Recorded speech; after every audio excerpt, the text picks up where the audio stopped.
Is called to order. Welcome to the Tuesday, April 10th, 2018 Board of Education meeting. We met in executive session from 5:30 to 7 to discuss personnel matters. At this time, if we could all stand for the Pledge of Allegiance. I pledge allegiance to the flag of the United States of America and to the republic for which it stands, one nation, under God, indivisible, with liberty and justice for all.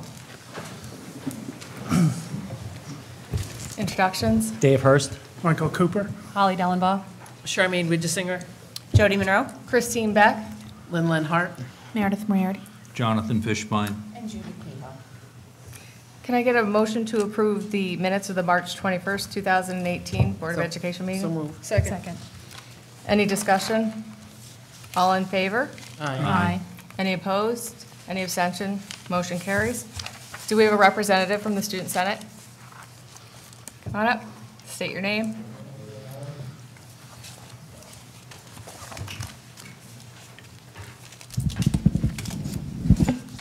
So hello, I'm Renato Meritato, and I'm here on behalf of the Bethlehem Student Senate. So we haven't met much since the break, so I don't have much to discuss, but I'll just talk about first the backpack program. We're continuing to get funds from donators, and that's going very nicely. We haven't had a problem with getting food as the donations keep coming in. Secondly, Mr. Bethlehem, we're continuing to plan that as that's coming up soon. I don't know too many details just yet or when the specific date is, but that's coming up in the future. And lastly, we're planning our spring dodgeball tournament. And I don't have any details on that further, but any questions, I guess? Does anybody have any? I actually do. Yeah, sure. I've heard about the Mr. Bethlehem contest. I think it's been going on for like 3 or 4 years now. We haven't done it in a while. Okay. Just generally, what are the criteria? I mean, how do people get judged? Because some people may get the inappropriate sense that it's like a beauty contest for men. So how do you judge? I mean, well, I don't know. That's what it sounds like. So how do you judge candidates? What is that about? So personally, I haven't been to Mr. Bethlehem since when I was a freshman. I don't think that's something I would have wanted to go to. Okay. But But now as a senior, you do. now as a senior, you know. Does anyone know? I don't know. No? I know Mr. Irons has done it before, and so I could ask him, and Yeah, I'll for come the back next to you meeting, next just let us meeting know. to Yeah. discuss that. I'm not exactly sure. I'm sorry. Okay, no, it's fine. But if Yeah. you could bring information just so the community and the No, yeah, board has a definitely. sense of what it's about. I'll figure that Sorry out. to put you on the Thanks. spot there. Anything else, though?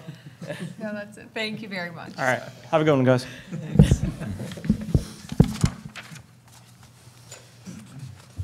Now for the superintendent's report. Okay. I wanted to give the board an update on the district's strategic planning process. Other one. There's a couple slides to just highlight where the group is. So if you remember, we started out back in August, September, to identify the team members, and we are on schedule, which is nice to report because it was a somewhat ambitious time frame.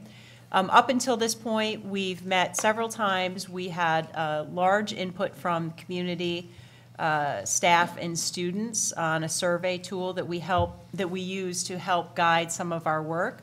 So where we are, if you can go to the next slide, please, Brittany. Okay.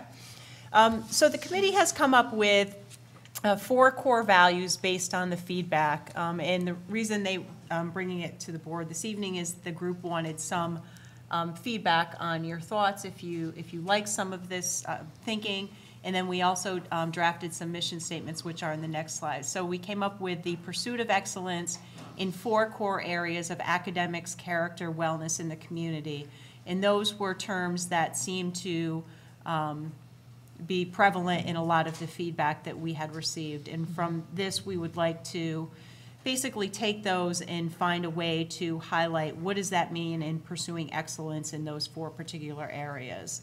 At our last meeting, we broke up into 3 groups and drafted mission statements, which is on the next slide.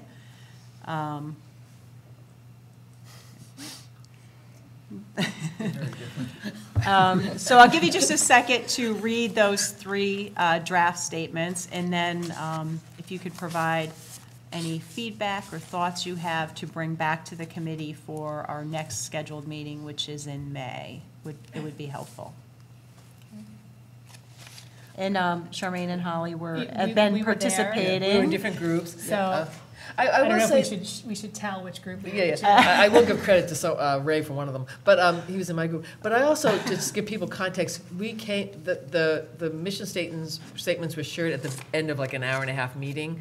And so people weren't necessarily wordsmithing, that these are just Okay. really rough drafts Right. of like the ideas of the committee. So don't be too much about like, oh, this word should be this, but basically. Do you like the We concept? developed the concepts, shared them in the group, and then the meeting broke up. But I think it's good to get some response, but it's not necessarily the Right. finished package by any of the different groups. It was more Okay. just, here are our general More- thoughts. and More it do was- like kind of where one is headed as Yeah. opposed to, you know, using a different synonym.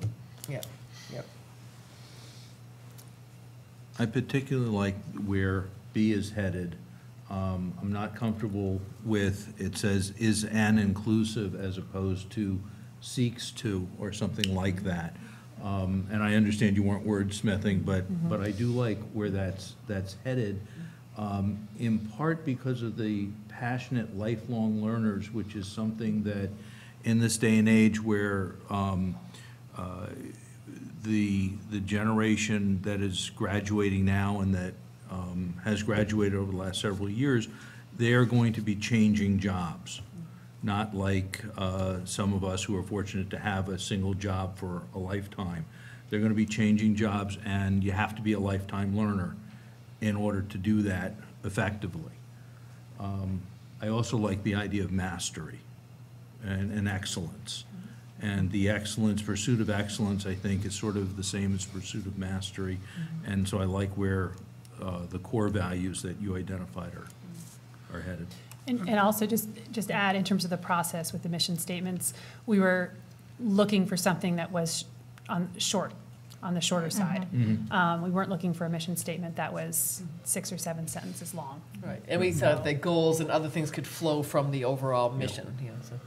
I wondered if there could be a mashup of a couple of them. Right, that's what, Certainly. Right. some of the 'Cause feedback I like we've, yeah. the first part of B, but I like the knowledge, skills, passion, and character part of Of A. A. So if you could find a way to merge those Like two. that. And that did come up, I think, towards the end of the meeting of maybe taking Right. A and B and combining them.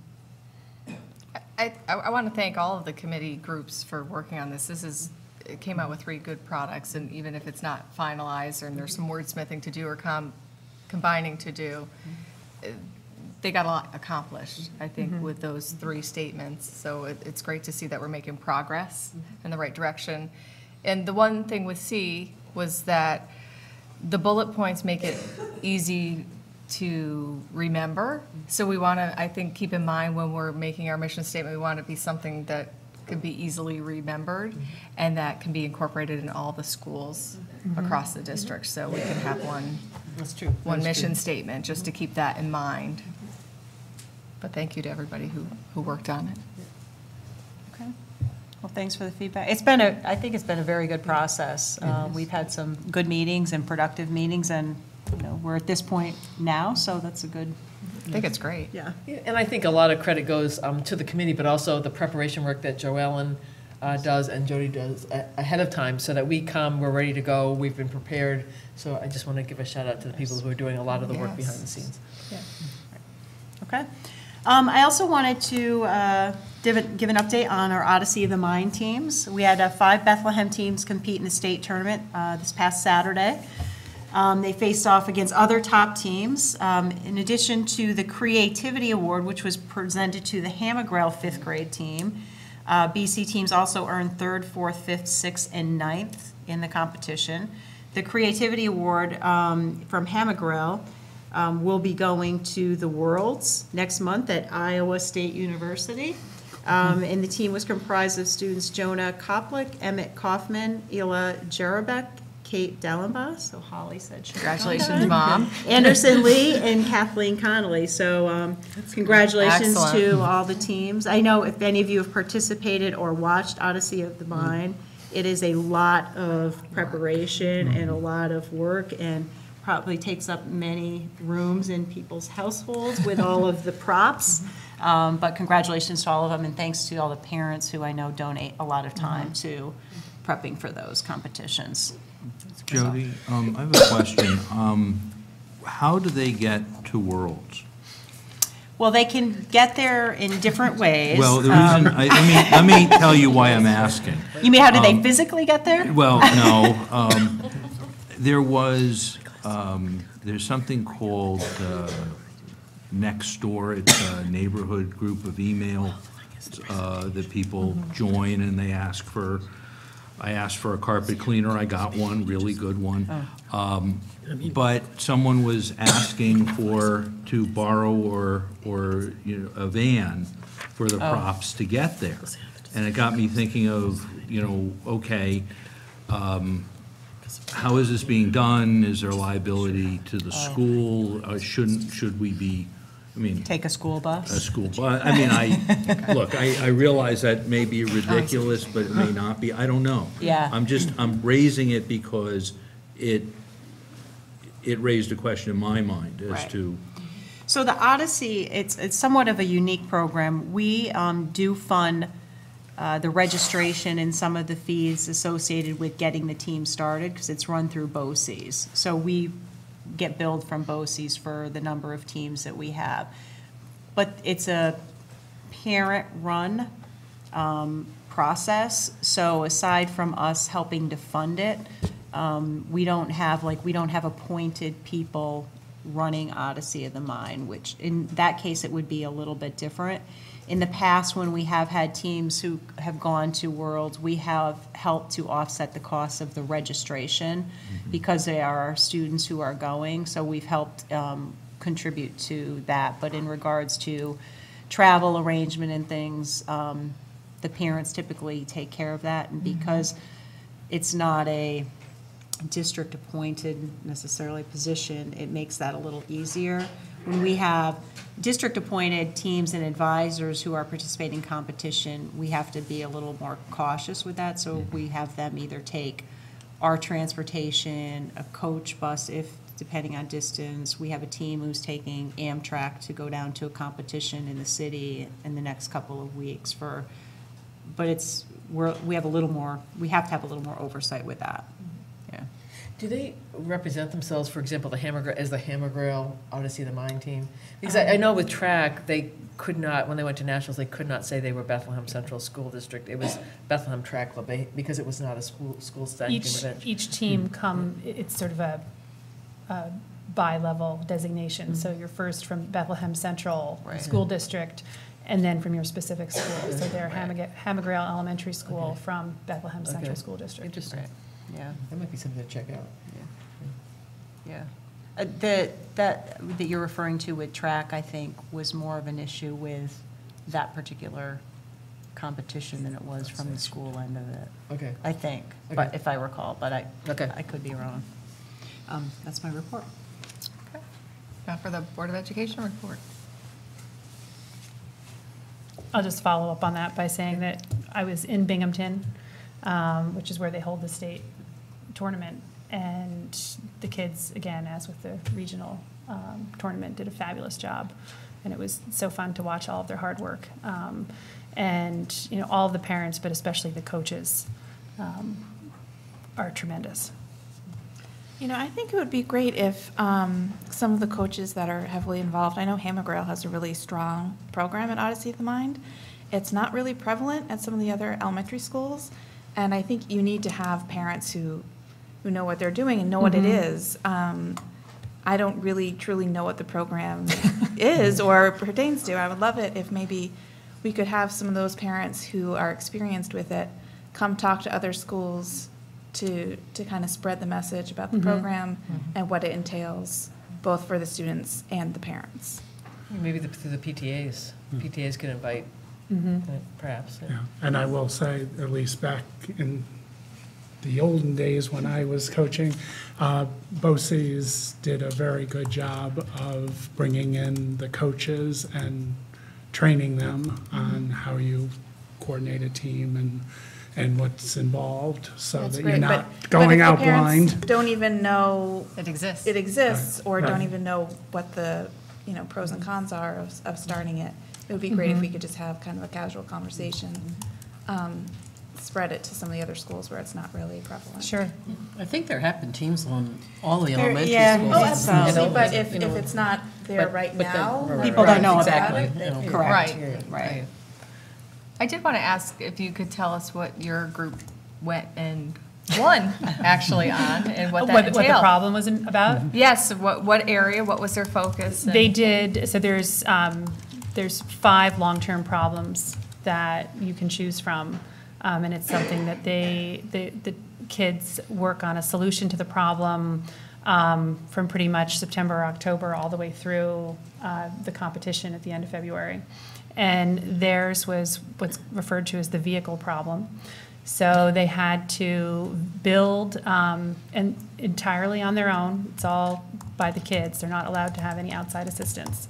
Build a vehicle of certain dimensions that could move forwards and backwards without any kind of a motor. And they had to compete they had to do 3 events.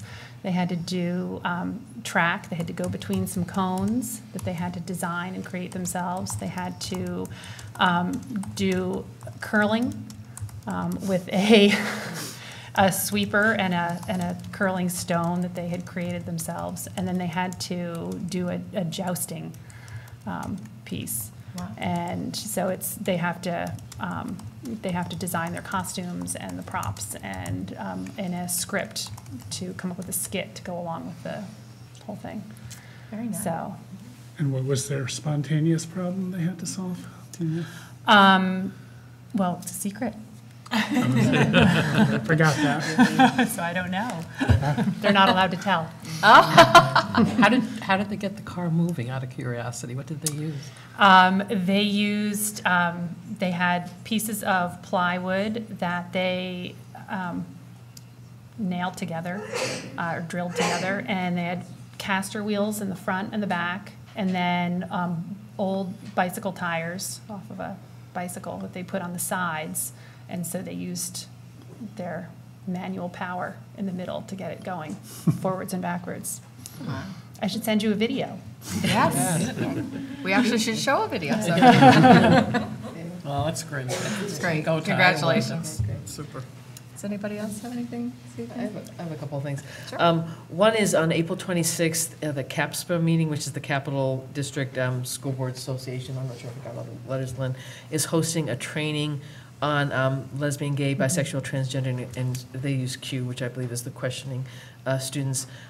It's also the night of the chamber dinner, which I know a number of us are attending. So if you're not attending the chamber dinner and you have time, I would really just recommend that training. I think this board has I always would sent gone otherwise. a number of people to the CAPSPA meetings. It's great to have a showing there, but also it's training that is always relevant, and it's nice to interact with other people and other school districts and school board members. So just want to plug that. And also on the 21st, which is a Saturday, it will be the Lady Eagles track meet here, which is one of the biggest track events for women, young women athletes in this area. It'll be, I think it runs about 9 to 3.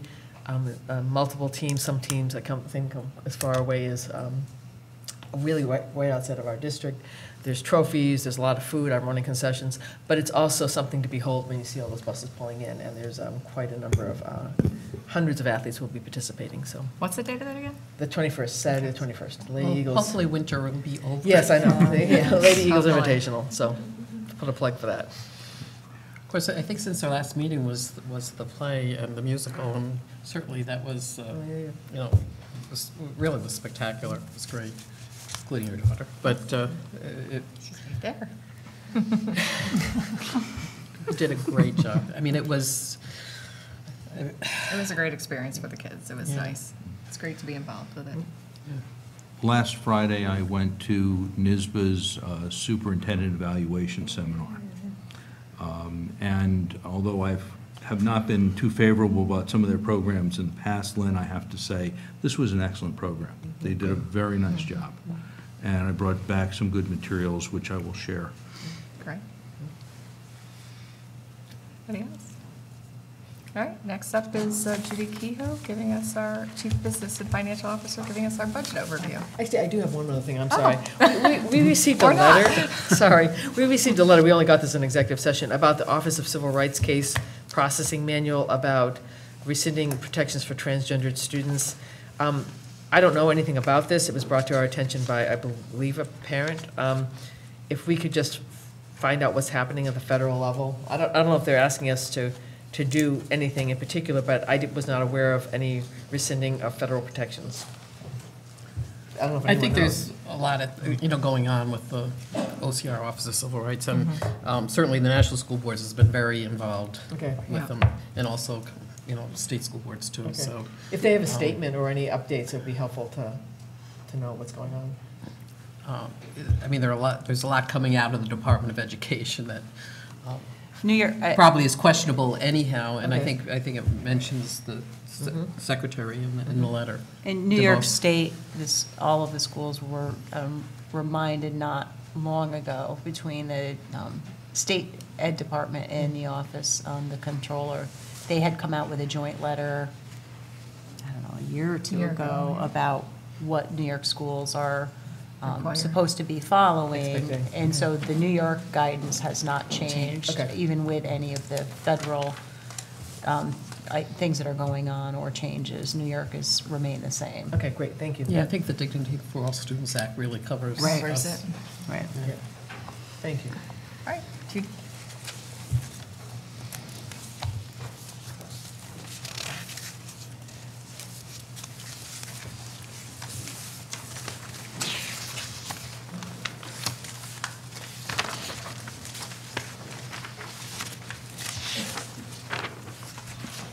Good evening, everybody.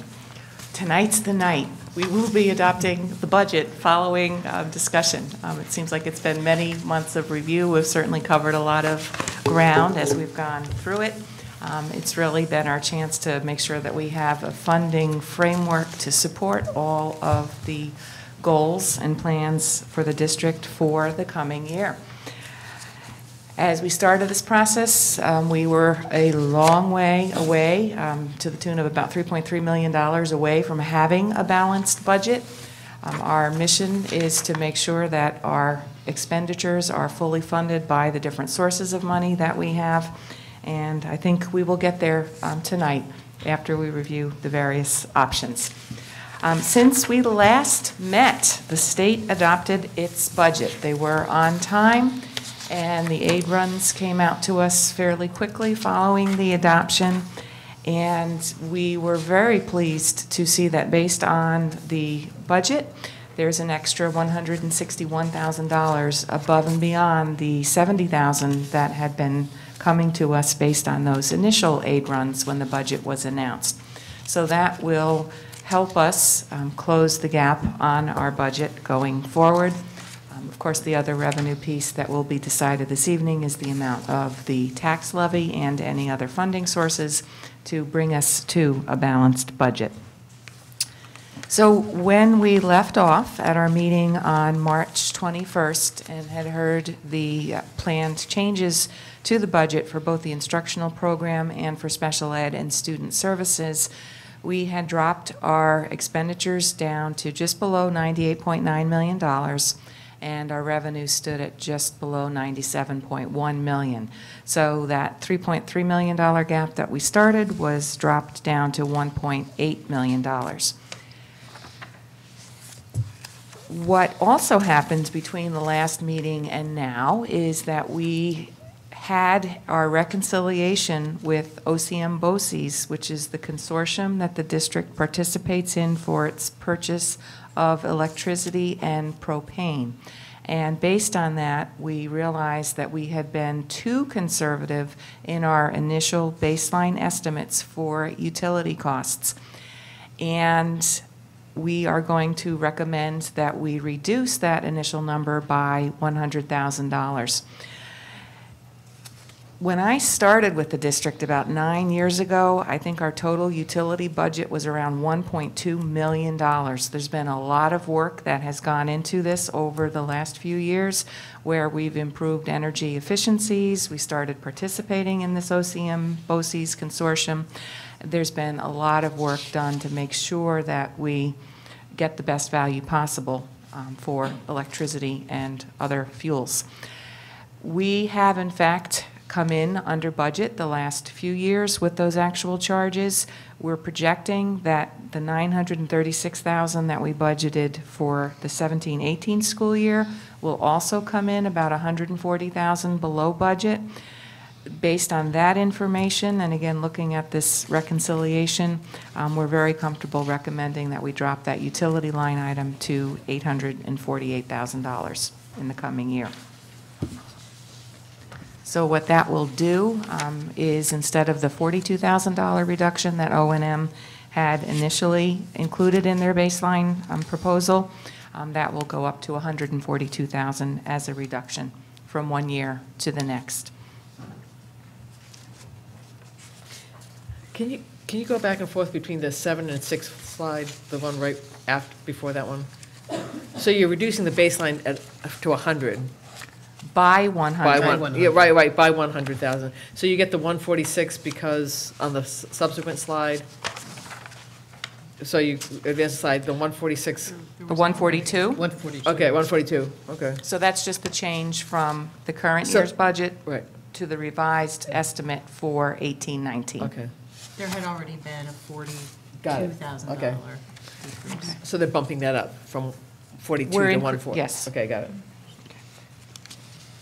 Thank you. So if we apply both that $100,000 in the utility savings as a reduction from the expenditures, and then we add in the revenue of $161,000 from the state budget, that now drops us down to $1.5 million as the gap to be closed.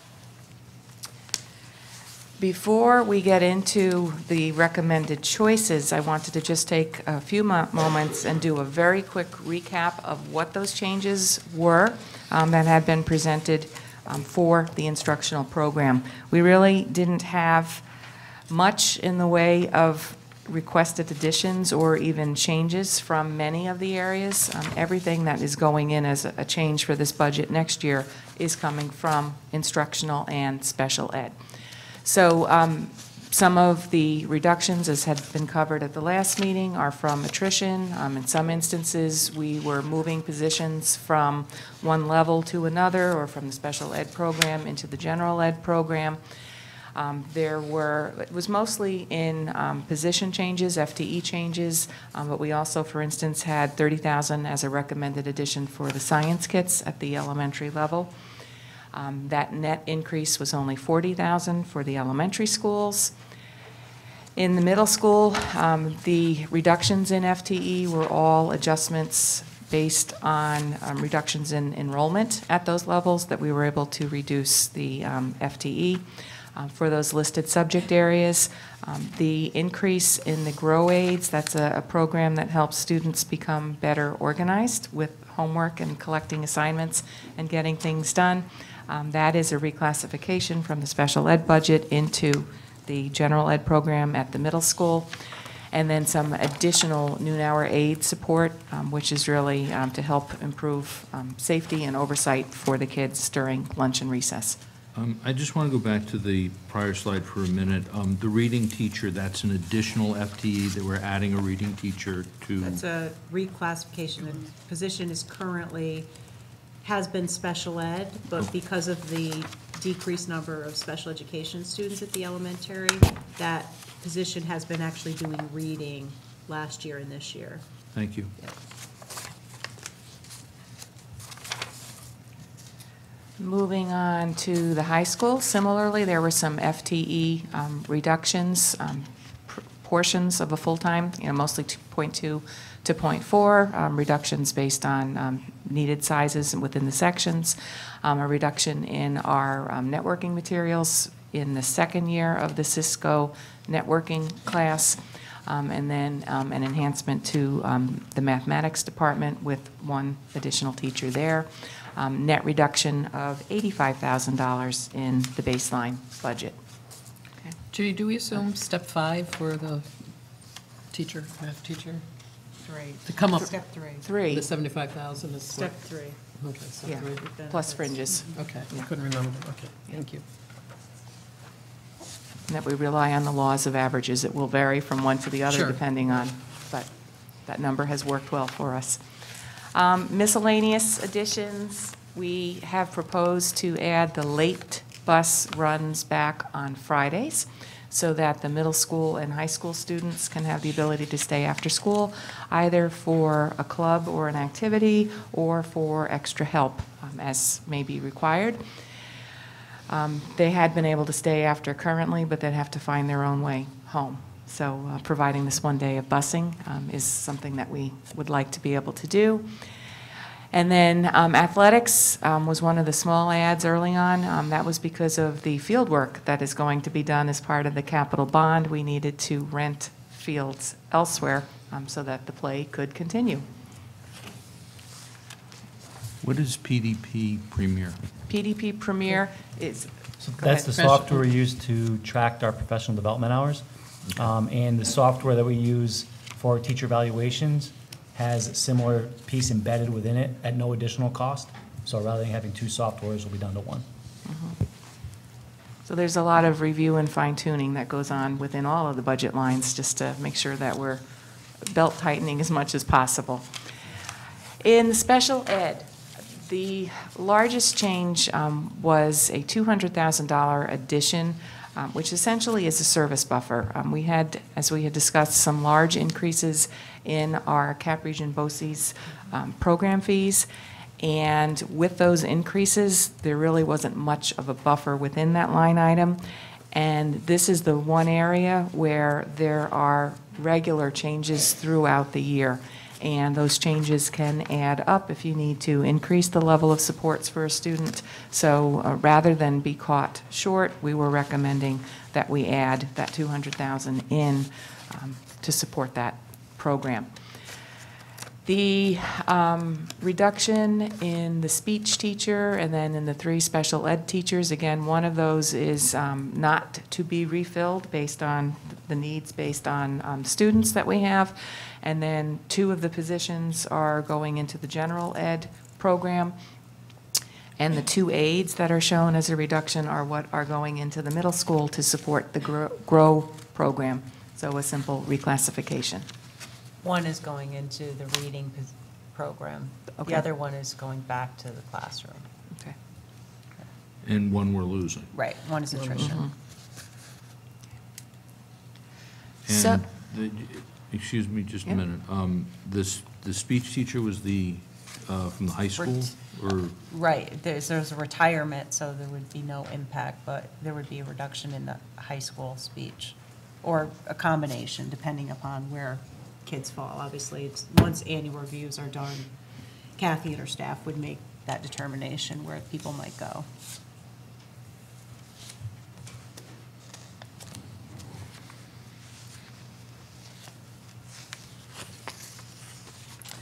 I'm just curious on the speech pathologist, are we losing enough students at the high school level that we'd have a full FTE reduction? I mean, that It's- you seems to can't- be. It's not just high school, you have to look at it K-12. Because even though the position might be in one building, depending upon where the number of students fall, might be someone from the elementary travels to the middle school, or someone from the high school travels to the middle school. So it's a really- district-wide really- 1-0. Yeah. We expect the needs at the high school are less, but there could still be someone who has to travel to the high school for part of their day. And this is not going to impact the caseloads of the other speech pathologists? So we're losing? Well, we have, think about, we have decreased enrollment in general, K-12. But we're also a very popular school for special ed. But our needs. numbers in special ed have been declining at a similar rate to our general ed population. So we looked at that a couple different times. So the numbers are in line with the general ed decrease. I think Kathy gave very kind of more specific numbers last presentation, I thought. She was Where is she? I don't. Yeah, you should. I think you spoke to this, because I know that I think you received some questions.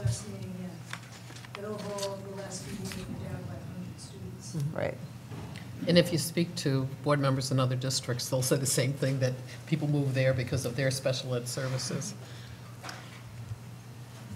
Interestingly. So, we have some options and some choices for how to close that remaining gap.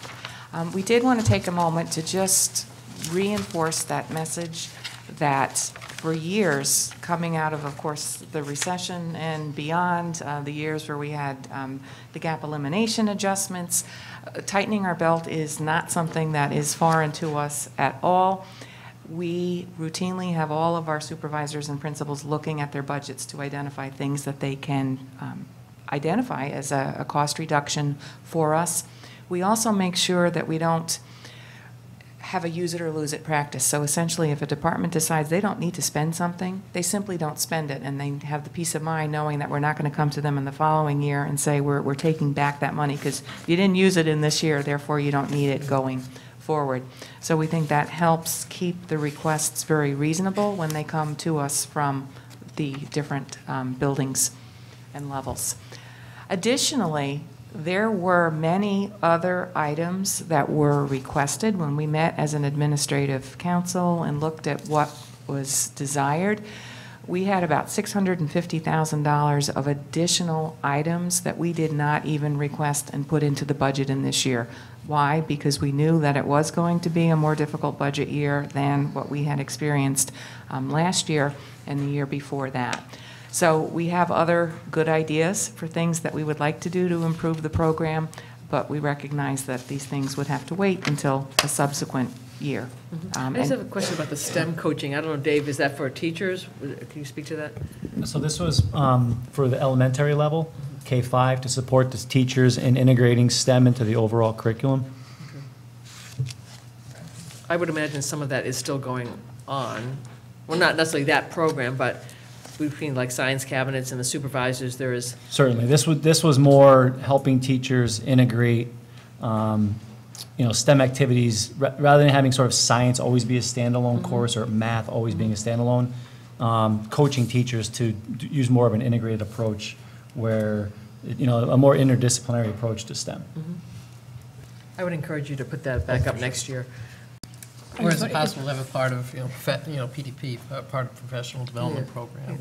Is that something that other districts are implementing, a STEM coach? Some districts use that model. Some districts have dedicated STEM teachers, if you will, where the students have a STEM block. There's a lot of different models that schools use. But, in looking at it, with 5 elementary buildings, it's ideally probably at least a 2.0 position in order to, really work across, and even that's a stretch. So it comes with a pretty hefty price tag for sure. But something to consider for next year.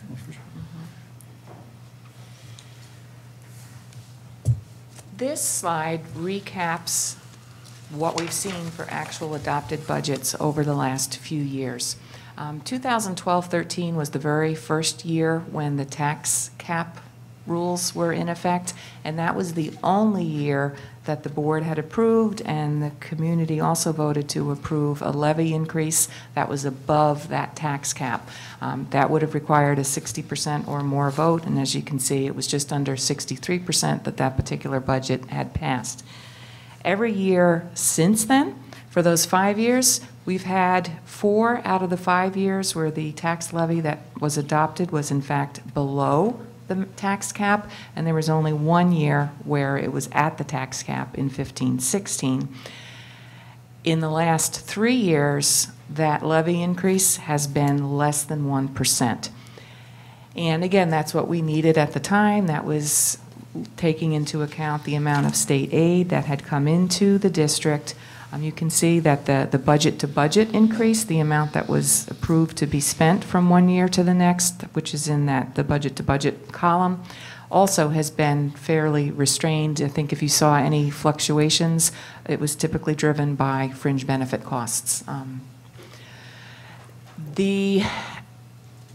if we do not levy at that maximum allowable tax levy amount, that money is not available to us to go back and add on to the levy amount in a subsequent year. So every year that we make a decision that we are not going to, that we're deliberately going to set a levy that's below that amount, that money is gone to the district.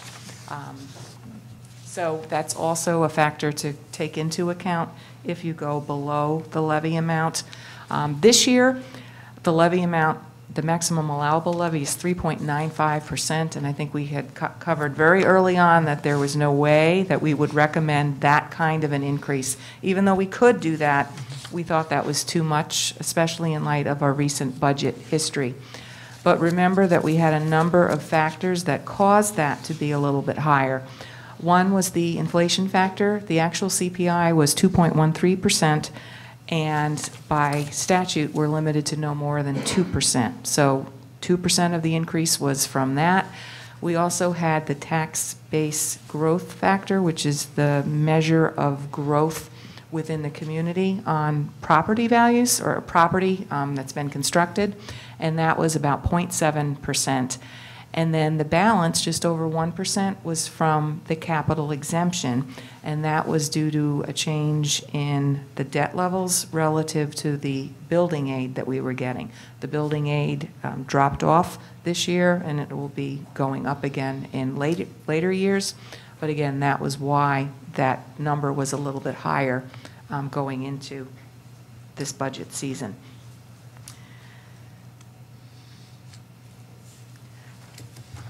We also had presented this multi-year budget forecast, and we wanted this to be a way to show, based on a series of assumptions, what was on our future horizons for the district, and were there any changes coming our way that could be problematic that we might need to take action on at this point. We make varying assumptions in there. We assume, for instance, that the levy will be about 2% a year. We have assumed that the state aid would be increasing about 2% a year. Obviously, each year, those numbers are going to change, but on the laws of averages, that has put us fairly close. And with those shortfalls following the taxes, $122,245, those are relatively minor amounts for us, given the size of our budget. So we are structurally balanced in terms of our finances. And we do have the ability to use the fund balance as a funding source. We are not recommending that at this juncture. The fund balance is a tool. Essentially, it can be a one-shot, if you will. It can be a funding source that can get you out of a tough spot if you really need to close a gap, and if you don't have the ability to get that within your other revenue sources. But it is seen as a negative fiscal indicator. So we had talked earlier on in the budget process about how the State Comptroller's Office had done a review. We had a re-review of our credit from Moody's, and we were cited as having a very positive fiscal outlook. And one of the factors that they specifically look at is whether you are choosing to use your fund balance or your district savings account as a funding source in the budget. And the reason that we're not recommending that as a tool for this year is tied into our capital project, because we're about to go out to the bond market for the $32 million project. So if we adopt a budget that has that use of fund balance, we run the risk that that negative indication could translate into a higher interest rate for the district when we issue those bonds. So that's why it's not being recommended. It is something that the board certainly can discuss and consider as desired. It's just I wanted you to be aware of the ramifications if we were to choose to go that option. Okay. Judy, Yes. I seem to remember something about, on average, we've been running about $2 million under budget a year. Is that about right? We have had surpluses Okay. somewhere around $2 million a year. Do you anticipate that for this year? For this year, yes. Okay, and then how do you keep the fund balance under the rate, what is it, 4%? And still add money to it. That's an excellent segue into my next slide, which looks at the fund balance and reserve amounts. So with a projected $2.2 million surplus for this year, that amount would be added into our total fund balance. And we look at each of those reserves that we are allowed to have by statute. As you can see, they're very specific as to the purposes that they can be used for. So we do calculations every year where we look at how much should we have within each of those reserves based on the underlying liability that we're trying to fund. The capital reserve is the reserve that we have transferred these surpluses into in recent years because we know that we have had capital projects that are in the works. And we know that when we have money that is in that reserve that we can draw from, that allows us to reduce the amount of money that we have to borrow to fund those capital projects. So it's really an excellent way to take those surpluses that may be generated and allow you to put it into a reserve allowed by statute that helps fund the cost of your projects. Is there a maximum amount for that reserve? Yes. That was 10, is it $10 million $10 was the maximum based on the authorizing But we already approved, resolution. we're drawing You're down from that. Drawing down. How much are we drawing down for the bond? $4.9 million. Okay. So on the draft property tax report card, there's a new section this year that specifically asks districts to disclose what they have in their reserves and what their intended uses are for those reserves. We have always put up this information on what is in our fund balance and what those changes are from one year to the next. Not all districts do that. So that change in the property tax report card is a way to compel all schools to submit that information to the state where it is available for everybody to see in one convenient location. So that capital reserve will go below 5 million, and once you. That will drop down Yes. when we issue the bonds for the $32 million project. Yes. And in order to determine what each $1 million is worth as far as savings, you have to know what the bonds go out at, correct? Well, What yes, rate? which Okay. the And market do you- goes up and down. And you have any idea as to what we may end up at as far as a rate? I mean, I know you're guessing, The but short answer is no. I don't even want, I mean, we have financial advisors who will help us with the structuring of those bonds. I do get periodic updates from them on what recent bonds have sold at, but there's so many variables. It's the underlying credit rating for the district that's issuing the bonds. It's the size of the bonds, the term of the bonds. So I don't even want to quote you a guess at this point. and if we use too much of the capital funds, it could have a negative bond rating effect? No. Oh, no, not No. of this So- reserve. So we could use, hypothetically, we could use the whole thing. Well, we're limited to the $4.9 million because that's what we put on the proposition and that's what was approved Okay. the last time. So for this particular project, we're limited to the 4.9. But the reserve as a whole has a 10-year life when it was created, so it's got a finite expiration date, and it also cannot exceed $10 million. So we can certainly create another one down the road if we would like. It depends on what our other options are for reserves. You'll recall that we are eagerly awaiting the state, which they didn't do again this year, to approve the authorization for a teacher's retirement system pension reserve. We have the employees' retirement system reserve, which is for the non-instructional staff, and that pension obligation is smaller than what we pay for the instructional. So hope springs eternal. There's another year coming up, and maybe we'll get it at that point. Does that 2.2 million include the 140, like the anticipated savings from O&M? Because you said that, was it Yes, 140? that Yeah, does. So rolled that's, into that. that's a rough projection. Again, Okay. there's still a few months until the end of this year. We'll keep updating that, but right now, we're expecting it'll be about 2.2. So next year, to your question, Jonathan, about what have we had in the past, we have always used conservative budgeting estimates, and that's part of the reason why we have these surpluses, because regularly throughout the year, the unexpected occurs, and reacting and making sure that we can cover whatever those changes are. With that $100,000 coming out of O&M, we had pulled $30,000 out of the transportation overtime line.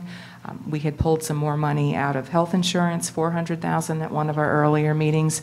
So as we're fine-tuning those estimates, there's really not a ton of room for the unexpected. So based on that, I don't expect we're going to see anything near the $2.2 million next year. I'm thinking you would be $1 million or less, which on a close to $100 million budget is a really, I mean, that's effectively a break-even budget. So we'll continue to update you, but that's where we're projecting it to be as of June 2018. Okay. So the options for closing the gap. I always make references to Monty Hall and door number 1, door number 2, and door number 3. So that's kind of what we have going on here. The first option would be if you wanted to close the entire gap between the expenditures as adjusted and the revenues with the tax levy increase, that would need a 2.4% increase in the levy amount, and that would keep our total expenditures and our revenues at $98,790,000. At this point in the year, we also quote what we think the estimated tax rates will look like to individual homeowners and businesses. These are very early estimates because, again, the totals have not been finalized. But with shifts in the equalization rates between both Bethlehem and New Scotland, Bethlehem was at 100% last year and is expected to go to 95% next year. New Scotland was at 98% and they're dropping to 96%. Those changes coupled with increases in the assessed values, so remember that tax-based growth factor that was part of the tax cap, that's part of why the Bethlehem values are going up about $24 million.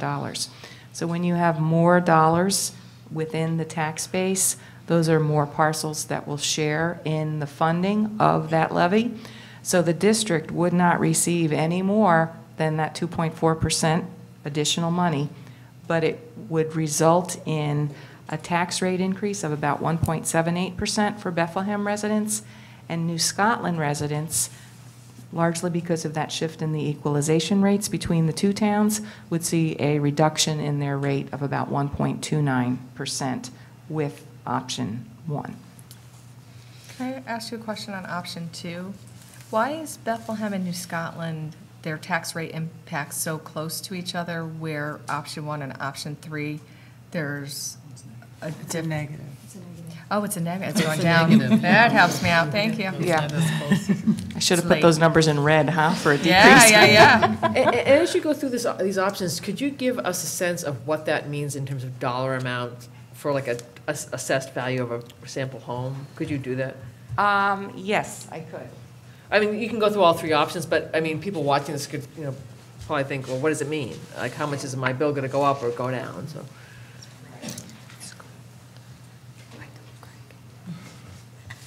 Back at the desk, Okay. but I'll get that for you. So, and in quick numbers, I mean, if your bill was $5,000 last year for Bethlehem, it would go up 1.78%, and it would go down 1.29 for New Scotland, excluding any savings from the STAR exemption or any other exemptions that you might have associated with your parcel. Okay. So on option 2, we could pull $174,000 out from the $200,000 requested addition for the buffer for changes in student needs within the special ed department. And if we use that to reduce the expenditures, that would drop the total down to $98.6 million. And then that would require a 2.13% tax levy. So that is the inflation option, if you will. So remember, one of the tax-based growth factors is the amount of inflation from the CPI. That is 2.13% on the CPI. The amount in the tax cap formula is capped at 2%, so it's not equivalent, but that was where the 2.3% came as a recommendation for option 2. So it would be less of an increase for Bethlehem taxpayers, about 1.52%, and then a negative 1.55 for New Scotland residents. Okay. The third option would be to pull out $191,000 from the buffer for special ed, virtually all of it. It would leave $9,000 left within that line item. The science kits for $30,000, we would pull out from the authorized expenditures, and instead of adding 2 grow aids, we would only add 1 grow aid to the middle school program. And those changes would drop us to 98.532 for an expenditure total, and that could be funded with a 2% tax levy with the associated changes. Okay. I have some questions. And I had given you sort of a heads up that I was going to raise the issue of fund balance. And you make a pressing case for not drawing from the fund balance.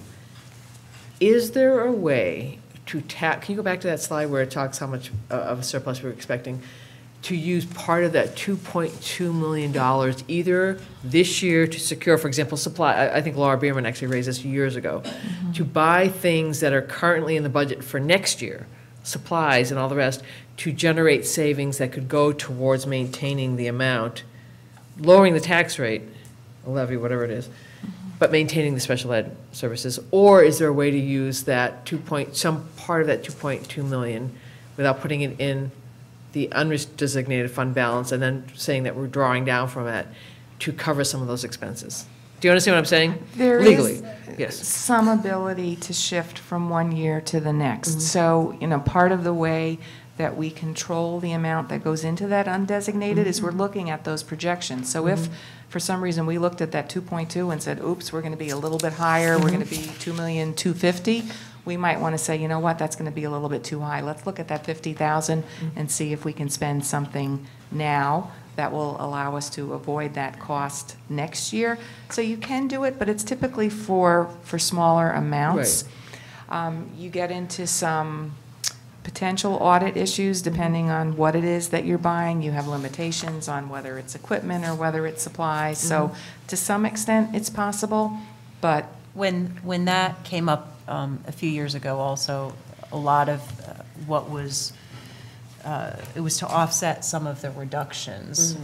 Most of what is in this budget proposal is reductions of FTE, or there's not a lot of additions that you could potentially put that money toward. In addition, next year, as Judy said, we're not anticipating to have a $2 million surplus. So if we could purchase some supplies prior to the end of the year to offset those next year, that would be an advantage for us because we're not anticipating as much of a surplus. But given the budget and what we're, not adding or reducing at the time when Laura brought that up, there's not really a lot that would be a significant change to those proposals. No, I'm suggesting is to offset the tax rate and still maintain the programs. That's what I was suggesting it.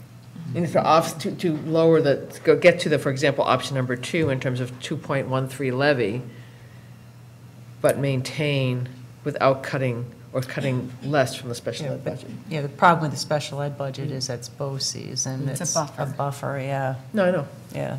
But you made a compelling argument last week for why we needed that buffer. Oh, yeah, we're not saying we think that's a good idea. Okay. yeah, that's not my favorite option. We're just throwing it out there as an option. But I also feel a commitment to the community who have criticized us for carrying surpluses. So I'm saying, is there actually an option 4? Do we move a little bit on these options? I realize the whole board has to weigh in to do a little bit of crossover between them. That's just what I'm suggesting. And just some context on that, if you recall, when we've had the independent auditors presenting to the board in the past, the general rule of thumb is they want to see you at about between 3 and 5% underexpended on your budget. We've come in closer to 2-ish%, so while there may have been some criticism as to the fact that we had some surpluses, if you look to our auditors, if you look to the OSC best practices, what is recognized by, as a responsible stewardship of these public dollars, what we're doing and generating those modest surpluses is exactly what we should be doing to well position us. And we are a governmental entity, so we have those surpluses, and it's not like it's going to be frittered away. It's going to go into one of those authorized reserves that's going to help us with a necessary spending item in the future.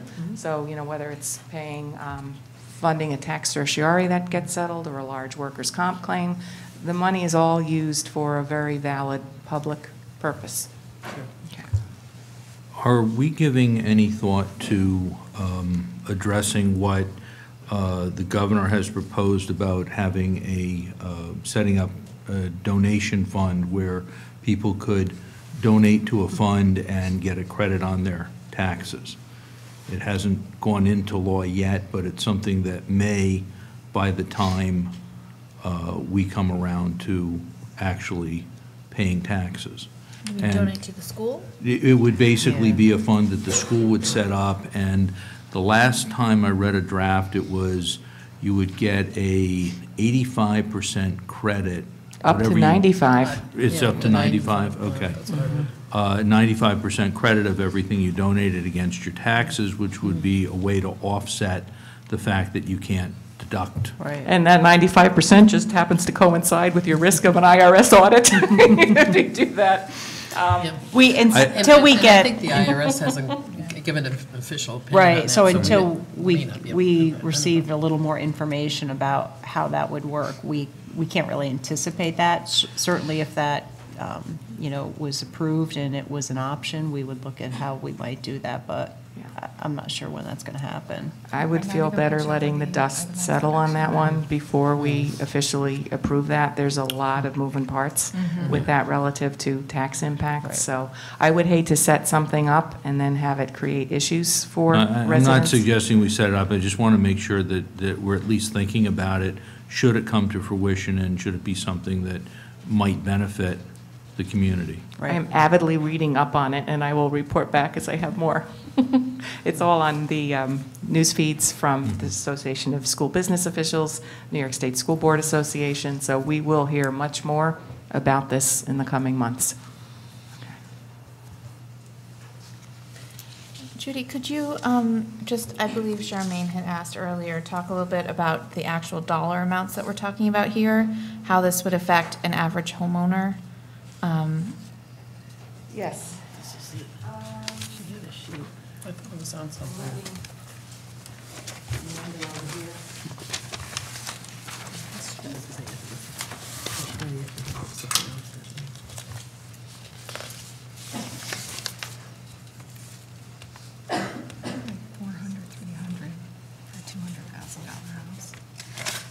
It was like $250,000 house. Yeah, if you did 200, it'd be like a little less than 400, or 300 something, and every 200.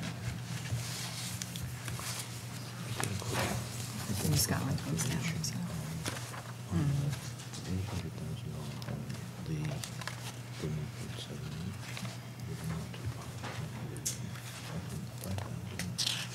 And while we're pausing, PIG students, you're required to stay till 9 o'clock, or if the meeting gets done before then, you can leave. But we will break at 9 o'clock if we're not finished by that time. I have a question, which is like, are we going to adopt the budget before we take public comment? No, Okay, no. thank you. That's why I wanted to just double check.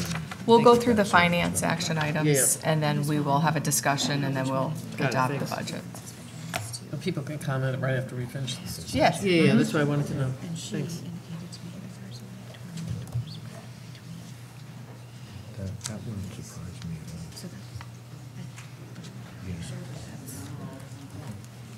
Sorry. Where we had, I thought we had a hand. We usually see it, actually, if Yeah. you're. Do you want to show? Well, with all the changes, Yeah, yeah, yeah, it's a yeah. little confusing today. Yeah. 2% would be So, $400 more. if you were to do a 2% tax levy increase for a Bethlehem homeowner it would be about a $72 increase from last year's tax bill to this year's On tax bill. what dollar amount?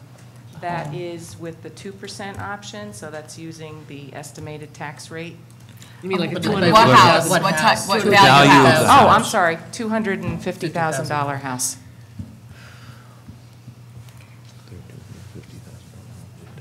That's for the, So so that's that's- actually that's option option three. That's option 3, so. Yeah, what's I option can 2 do and 1? the other one, hang on. You could do both of the other ones. I'll tell you, seniors just are, I have a neighborhood full of seniors who just kill me every year saying, can't afford it. I mean, the last few years have been easy, but.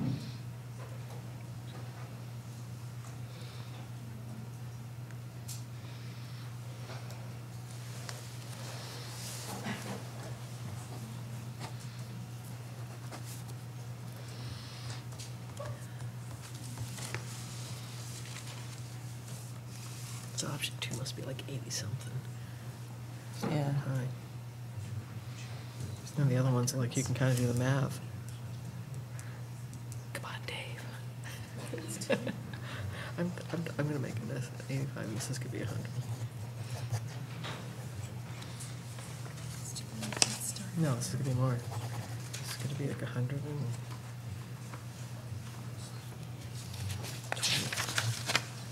While Judy's doing that, I think when looking at this, I mean, all of the options provide the opportunity for a tax rate under the tax cap of, Mattel. people think of 2% as a tax cap, and all of these are well under that. Right, right. Which essentially with the 3.95 that were allowed, all three of them are significantly below, which is, as Judy said, you're not then capturing that money, and you won't have it moving forward. Not that I'm suggesting we go at 3.95, but that's a decent amount of funding that's not being utilized by the district. So for a $250,000 home, for the 2.13% option 2 would be about $79 more for a Bethlehem resident. And for the 2.4% option, it would be $93 approximately more for just the school tax. And that does not include any star exemption that's, or veterans exemption or whatever that somebody That's might just have. assessed value times estimated tax rate. And we will put up on our website again, by the way, backed by popular demand, the tax bill calculator, so citizens can go in and input whether they're part of Bethlehem or New Scotland, and it will take those estimated rates times whatever assessed value they put in there, and then they'll have an idea of what their tax bill will look like for their specific parcel. Right, and that'll be on the website as estimated, though, because it's. Oh, still absolutely. okay. The final rates aren't set until August, Right. so, Well, just and so we that don't people directly understand. control those. We do the calculations, but all of our figures are coming from Bethlehem and New Scotland.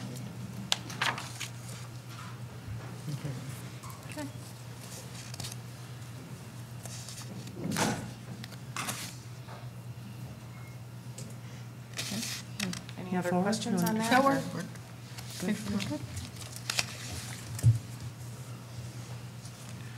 Judy, do you have an idea of how many people have a star exemption? Oh, no, off the top of my I head, mean, no. And is it a percentage of the town? remember that the way that's being handled has changed. So That's right. anybody who was an existing homeowner before a certain date has it through the tax rolls where it appears as an exemption on their parcel, but any new homeowners are going directly through New York State. So it may be available somewhere on the state's website, but I don't have it off at my fingertips. I would think most homeowners, you know, if they're Yeah, eligible, it needs to be a basic. primary residence. So you'll have variations more so on the enhanced star, which is tied to income, where you have to do the annual verification that you qualify for it. But for most folks, if it's a residential property and it's your primary residence within the school district, you would be eligible for that. Because of the change you mentioned, does that mean that people that had it at some point are going to have to re-register for it, or does the registration for it stay? I'm talking about the traditional star, not the I believe, and I'm not an assessor, let me put that qualification there, but I believe that it stays with the property. So the only thing that you have to annually reapply for is the enhanced, because you have to prove that you meet the income limitations. Thank you. 439-4955, extension 1101, if you have any further questions. For the assessor. They'll appreciate that. Well, they have the answer, so. Tell them Judy called. Judy said You heard it here first.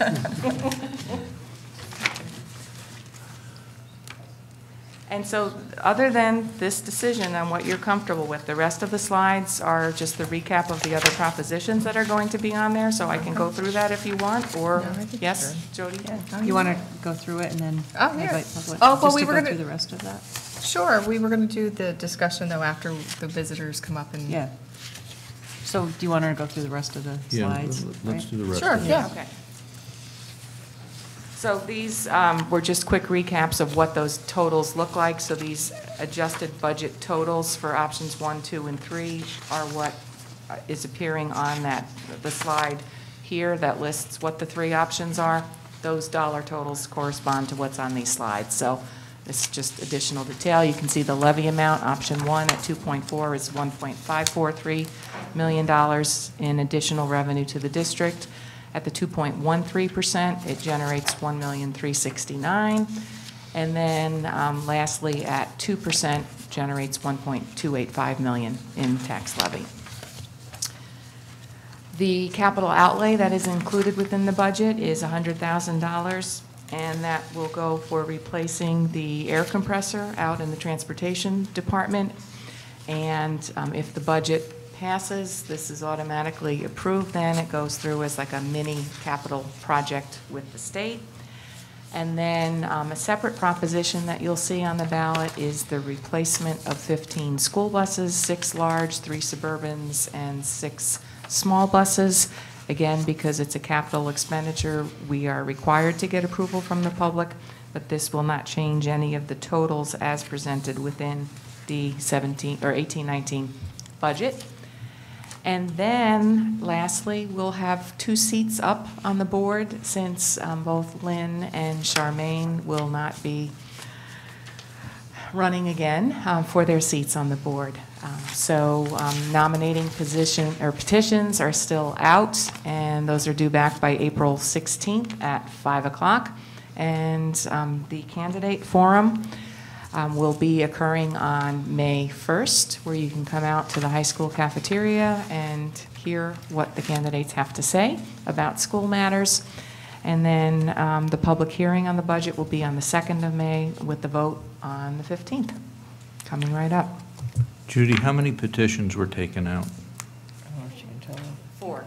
And how many have been returned so far? 1. Thank you. Just want to put in another plug, that people in the community should consider it. Go ahead and take out a petition and participate. It's been for me, it's been a great experience, and I really think that the members of this board should reflect the town. And of all ages, of all kind of situations, it really only benefits the community if a number of people run for this position. Great. Thank you. At this time, we'd like to recognize any visitors that are here on an agenda item.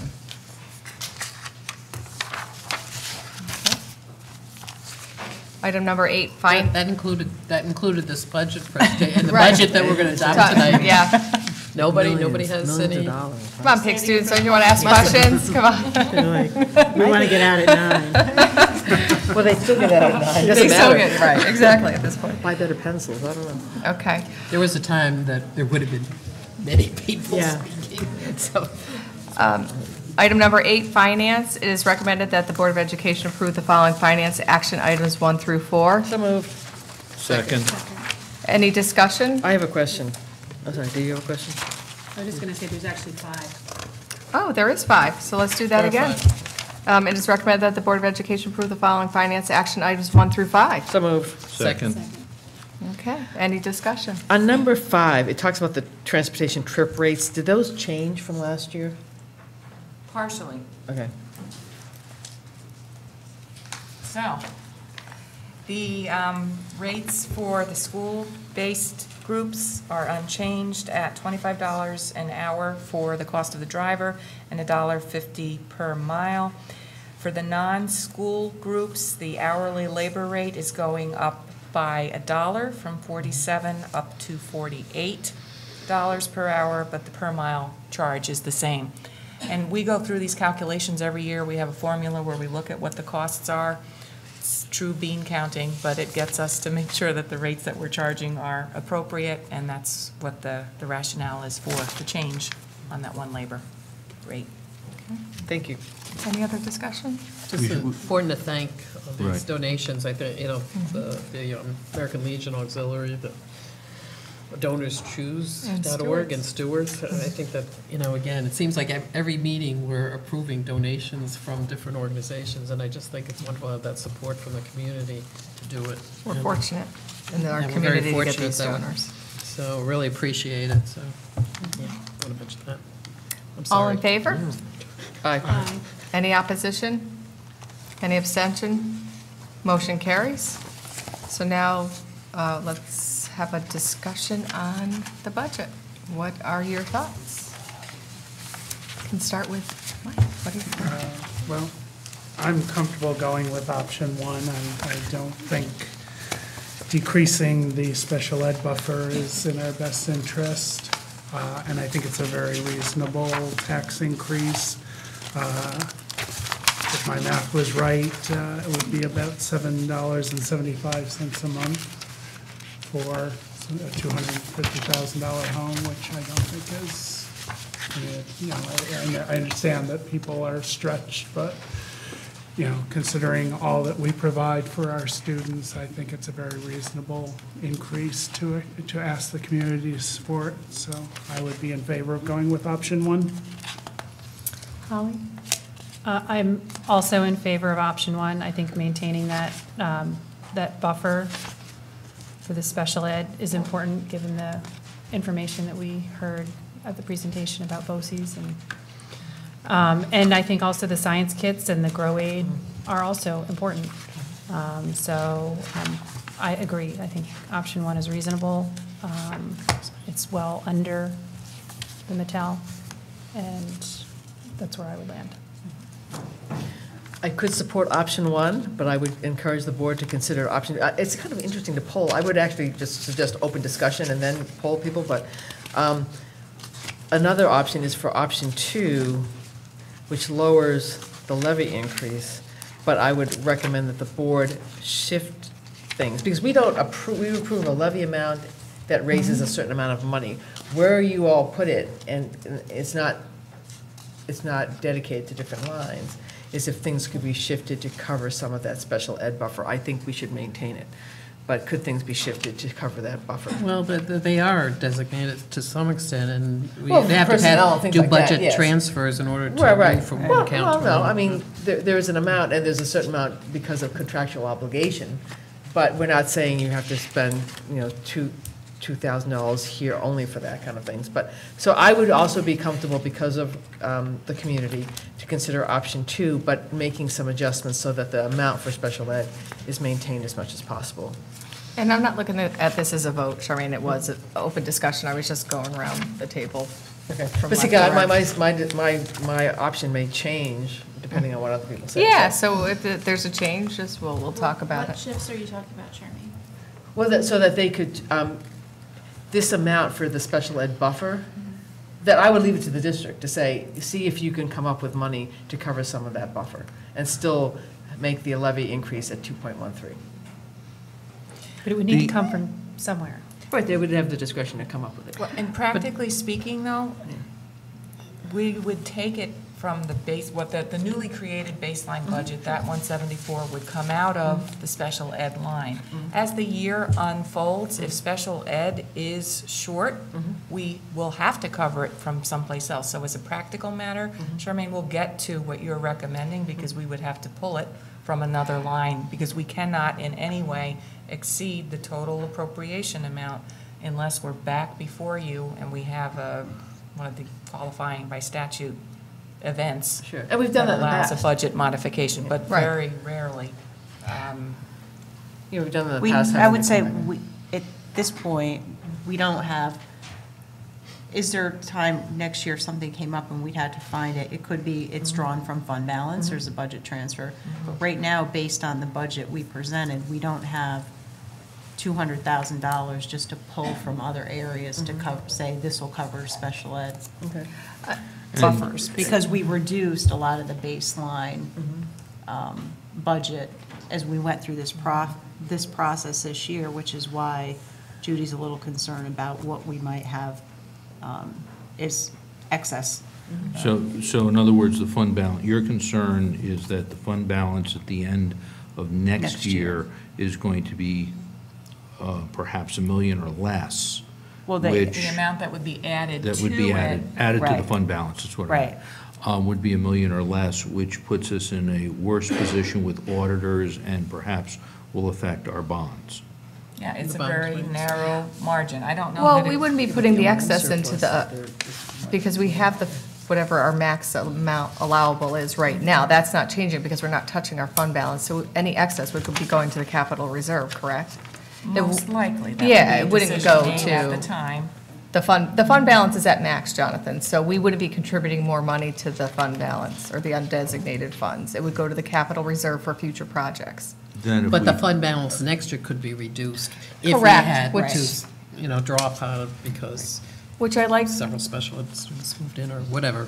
Charmaine's thought process on option 2 is maybe we split the difference where we have a buffer of half of the 175, where if we go a little low, we dip into the capital reserve, we wouldn't be able to put as much money in, and we can reduce the tax rate a little bit. Maybe it wouldn't be at the 1.52, maybe it's 1.6, whatever, something in between. But I would feel comfortable knowing, based on how you budgeted over the last, I don't know, 6, 7 years, I feel comfortable we'll have some sort of excess to have that buffer.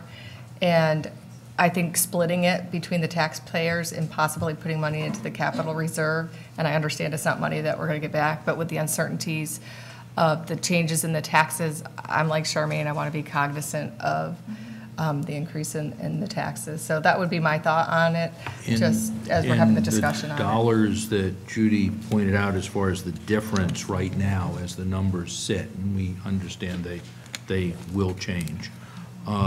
There's a 20. That's what I'm thinking. No, 11, 13, 14, there's a $14 difference. There's a $14 difference on a $250 home between option 2 and option 1. Right. So, splitting the difference is $7. Well, or 100, Now, or I mean, I'm covering not. it, it's just a thought. No, I like where Charmaine was going with it, because I think if we're going to take it from, we do take things from different budget lines. If a budget line is short or is over, the school has the ability, the district has the ability to move money from line to line. Correct. And I think you've done that historically. Out of necessity, yes. Okay. Because it's a budget, we don't know what the actual. But the difference is, honestly. John, we want to make sure we don't take it from the fund balance, because that can affect No, our interest that I rates understand. versus whether or not Judy has an accurate prediction as to how much we'll have excess. And if she's saying $1 million, we're taking a chance that, okay, there's really not $1 million, there's nothing, and then we would have to take from the fund balance. But I feel comfortable enough with how Judy has, we've had enough money to put in the capital reserve for several years that if we didn't include the special ed buffer or half the buffer, we would be okay. And not to sound like a I financial know, advisor, I but know. past performance is no indication. I understand of- that. And again, I there's a understand. lot that can change. And remember, our vulnerability is not necessarily on unexpected expenditures. It's also on the revenue side, because we can have state aid adjustments that are lower. We can have other, I mean, we have, 50 different revenue line items that can be off. We have been fortunate because we have been conservative with the numbers, but Has state ed changed, once they've given the final run, have they, in the middle of the year, said, we're going to reduce the money you're getting? Oh, back in 1991, yes. You know that? That happened, and we were in a tough budget Didn't the governor situation. say that? Yeah, that was- If tax Yeah, he said- revenues went below a South. certain point, This that year, he said that. they would take back some of the Now, revenue. I don't believe that applied to schools. I believe that only applied to other state agencies. But I- And it's suggesting some adjustment, or at least some discussion. It's not in any way taking away from all the work that you've been doing and all the Right. recommendations. I mean, obviously, you're the experts, but I wanted to at least propose. Sure. Because we have a commitment to lots of different agencies. And also, you know, the utility costs is O&M, I'm not dumping on O&M, but they're, they're actually, you know, they're budgeted above, I'm looking at those numbers, I noticed when you first presented them, that, you know, there's, I understand that things may increase, and but that has increased, you've taken away 100,000 from that. But I think, I just want to raise the issue that money could be shifted without, the issue is, will it compromise the district too much? That's- Right, and I yeah. think that when you said, can we cover the special ed bucket, we wouldn't just right now say we can shift this money Right, to right, cover I that. understand. Right. I don't want to If we imply had that to you- during the yeah, year, yeah. we would either have to do some kind of budget modification or, Sure. you know, figure out a solution. Right, well, we've been in situations where families move in the summer, Sure. and you've come to the board in the summer and asked, we've had to Right. convene and appoint teachers and all Right. this. So, I'm going to look at it from a little different perspective, and maybe it's over time. First of all, we could have been increasing the tax levy to, 3.95, and we're not. And already that shows a major demonstration to the community of saving money, because, I mean, that's a big difference. I mean, we could have that and move forward with that. Secondly, there was a time when we would start, we had different names for it, but basically the base operating budget, but there was another name we used.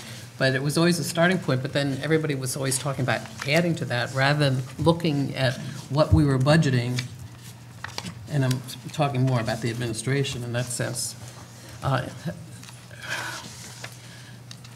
They would just assume that everything was okay and would not be evaluating whether we really needed to be spending money in different categories, or we could do things differently, maybe spend money differently, that maybe that wasn't worthwhile having, and the money would be in the budget. We would just be, we had priority 1 additions, priority 2 additions, and priority 3, which we never got to. But I just feel, and then we'd also go through, and I don't know whether you've looked at the yellow pages that were in the budget book, whatever. We'd actually, the board would go line by line, like, do we really have to spend that much money on electricity? I mean, every single line in the budget. And it kind of, this is when I was first on, bothered me, because I thought, well, we have responsible people that we have approved and hired to be doing the budgeting, and up to a certain point, it seems like that should be done by those who are working in those areas, as opposed to our sitting here, trying to judge about fuel or lawn mowing, or how many scrubbers. I remember there was a discussion about those floor scrubbers. There are things that I think just are not in the board's purview, and I just have to really compliment the administration on looking at every single thing. And maybe it took, the downside of the economy several years ago or whatever, to really look at things a lot more carefully, so that so that you're not just assuming you're going to just add, continue on with something, that you look at it carefully. Maybe there were places for savings, and I mean, almost every slide there showed places where you did find savings. It also showed the fact that you would have liked to have done more things, but you were trying to show restraint, and certainly not to take away from the program, to still have a good program for, students of the district, but to do it in a, quote, fiscally responsible way. So I'm very comfortable with option 1. I just think I can think of many years where our actual tax increases were huge, and tax bills seemed to increase an awful lot, and maybe that's why in those days we had a lot of opposition in the audience to what we were, to what we were approving in the budget. But I think this seems to me very fiscally responsible, and I'm very comfortable with that option 1. Jonathan? You're going to skip Meredith? Well, it's just Meredith first, okay. I mean, I'll go. Sorry, but either way, Meredith. I didn't mean to put you on the spot. No. I was going your left to right next. I also support option 1. I think Lynn just made some really good points. I think that we've been listening to these budget presentations for a couple weeks now. Certainly regarding the special ed buffer, we heard a lot about it at the last meeting, and it seems very important to have that in there. But also, I agree that there have been a lot of reductions that we've seen. I was very impressed by how much money we did find and how much work that everyone has done in order to try to get everything organized in such a way. I don't see at this point why we should be going back in and seeing how we can rearrange things when it seems like they've done a good job and in organizing things already. So I would support option 1. Okay, Jonathan, your turn. We can let Judy, oh no, Judy already had her say. Yeah, I liked where Charmaine was going. I like the thought process, but I think it's something that we do when necessary on a regular basis as the budget, as we expend money and go through the year. I'm comfortable with option 1. I'm really not comfortable with 2 because I am very concerned about what we have in special ed, and from what I know of what special ed teachers do, and in particular how some of them spend their vacations writing IEPs and other things, reports, etc., rather than taking a vacation, I think that 1 is reasonable.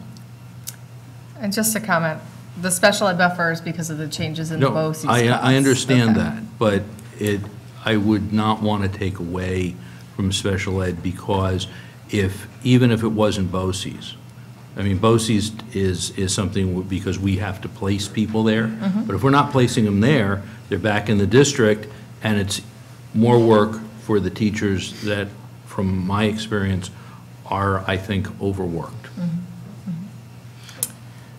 I'm also swayed from what Lynn said in terms of what could have been in there. And also, if you can't maintain that special ed buffer without using option 1, that I was not implying that you should take that buffer away. Oh, no. Yeah, No, so- no. yeah.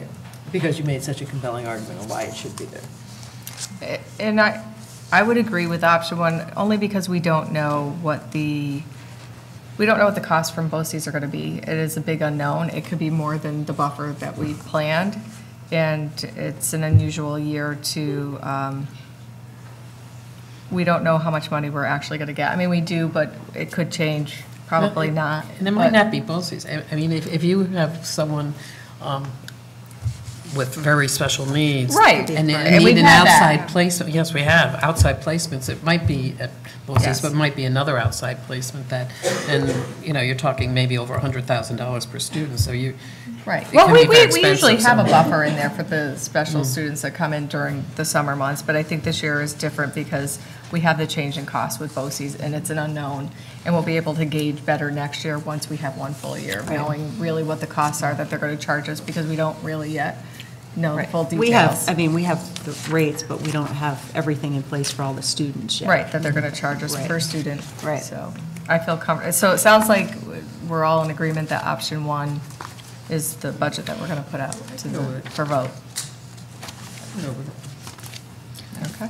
So are you ready? I'll make a motion that we, let's see what the formal, It's 98 whatever million, the- seven fill in it is the hundred. recommended blanks. that the Board of There's Education. this text. It's right here. Blanks, yeah, 98 So I point. can, Seven. Okay, yeah. fill in the blanks. So it's recommended that the Board of Education discuss and approve the following finance action items 1 through 2.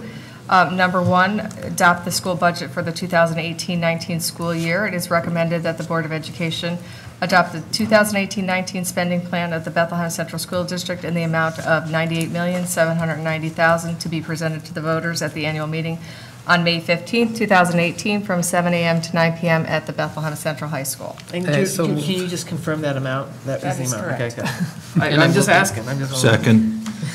Okay. Any discussion? I'm just adding. All in favor? Aye. Any opposed? Any abstentions? Motion carries. And it is recommended that the Board of Education approve the following finance action item number 2. So moved. Second. Any discussion? All in favor? I just hope the community understands the property tax report card. I mean, they're requiring, the state's requiring so much information in it, and it's very confusing. I think people still are confused about the difference between a tax levy and a tax rate, two totally different It's a things. I could not agree with you more. It's a very confusing document. We're required to use that format in the highlights newsletter. The average person, it's very hard for them to understand, which thankfully we have other text available within the newsletter and we can explain what it means. But it's the prescribed format and. And that will be important too, because like the whole idea of the Mattel versus the levy and all the rest, because Right. people will say, oh, it's above 2.0, and Right. people not understanding that process. All in favor? I know we did this, but all in favor? Aye. Aye. Any opposed? Any abstention? Motion carries. Item number 9, professional personnel. It is recommended that the Board of Education approve the following professional personnel action items 1 through 5. Second. Any discussion? All in favor? Aye. Any opposed? Any abstentions? Motion carries. Item number 10, it is recommended that the Board of Education approve the following support staff action items 1 through 9. Second. Any discussion? All in favor? Aye. Aye. Any opposed? Any abstentions? Motion carries. Other action items, number 11, it is recommended that the Board of Education approve the following action items 1 through 4. Second. Any discussion? Can you just, that includes the school, the change in the school calendar, is that correct? Yes. And I know we sent out one SNN about the change in break, but perhaps after this meeting, just to confirm for people. And thanks for fixing the policy, too. You took out the whole section, Yeah. didn't you? Mhm. The whole section about the, Just that one, yeah. okay. All in favor? Aye. Any opposed? Any abstentions? Motion carries. At this time, we'd like to recognize any visitors on a non-agenda item. Anybody? All right, future meetings that we have our April 16th, Monday, April 16th, we have a policy committee at 6 p.m. We have our normal Board of Education meeting Wednesday, April 25th, 7 o'clock at the high school. And that we should reflect 5:30 start on April 25th. We will have a 5:30 start executive session on Wednesday, April 25th, with the following Board of Education meeting at 7 o'clock. Tuesday, May 1st is Meet the Board of Education Candidates Night at 6:30 p.m. And then our next Board of Education meeting will be Wednesday, May 2nd, executive session 6, Board of Education meeting at 7. And Tuesday, May 15th, from 7 to 9 p.m. will be our annual school district budget vote. And for all of you seniors who have turned 18, come out and vote for the school budget this year. It's your opportunity to be a good community member and come out and support your schools. Just bring your ID when you come into the voting room. Oh, yeah. And if you're above 18, you're eligible to run for the license. Board of Ed. At this time, we don't have any reason to go back into executive session. Can I get a motion to adjourn the So meeting? moved. Second. All in favor? Aye. Thank you. PIG students, you can come out and we can sign your papers and make sure you sign your sheets. There's 3 of them right on each table.